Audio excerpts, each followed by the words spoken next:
meus amigos, o primeiro jogo e gol pela seleção veio depois de 10 meses da contratação de Pelé pelo Santos.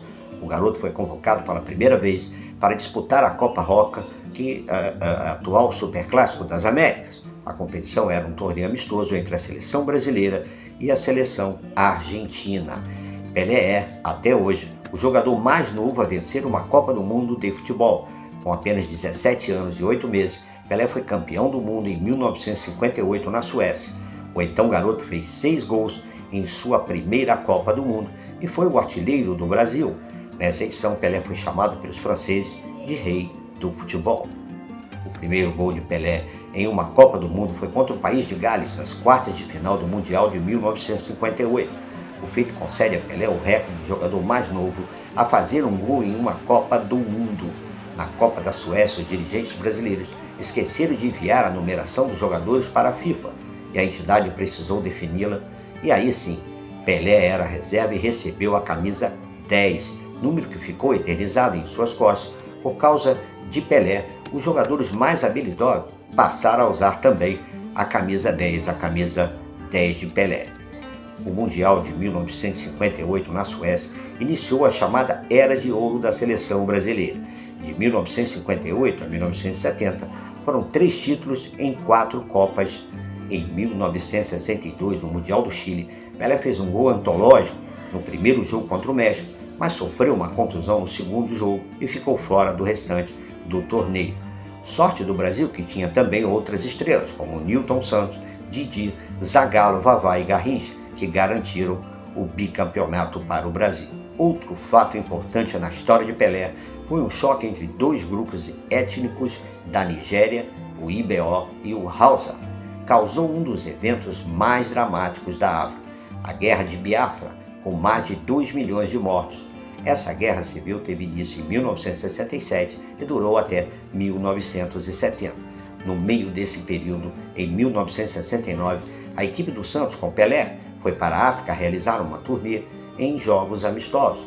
A convite do governo local, o Santos foi para a Nigéria realizar um amistoso com o Benin City.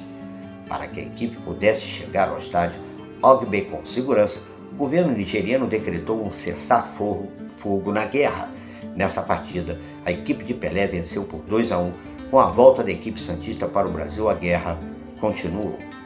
Em 1970, em plena ditadura militar, a Copa do México serviu para amenizar o clima hostil que vivia o país.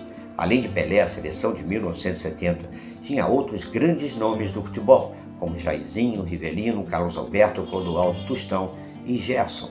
Muitos consideraram essa seleção, inclusive, a melhor de todos os tempos. Pelé fez 4 gols na Copa do México, incluindo o primeiro da final contra a Itália. O Brasil venceu por 4-1 e conquistou o tricampeonato mundial. Naquela Copa, inclusive, o artilheiro foi Jairzinho, com 7 gols. Atuando pela seleção, Pelé tornou-se também o único jogador da história a ser tricampeão mundial, 1958, 62 e 1970. Ele marcou 95 gols com a camisa do Brasil e só perdeu o recorde recentemente para Neymar, portanto 52 anos depois de deixar a seleção brasileira. Pelé fez seu último jogo pela seleção em julho de 1971, no Maracanã, em um amistoso contra a Iugoslávia. Após 18 anos, meus amigos, atuando pelo Santos e pela seleção brasileira, Pelé assinou um contrato com a equipe de New York Cosmos dos Estados Unidos para jogar a temporada de 1975. Durante anos, Pelé recusou a proposta de grandes times mundiais, alegando que não queria jogar por outra equipe que não fosse o Santos. A chegada do jogador ao país norte-americano era tida como uma influência para despertar o interesse da população do país pelo futebol.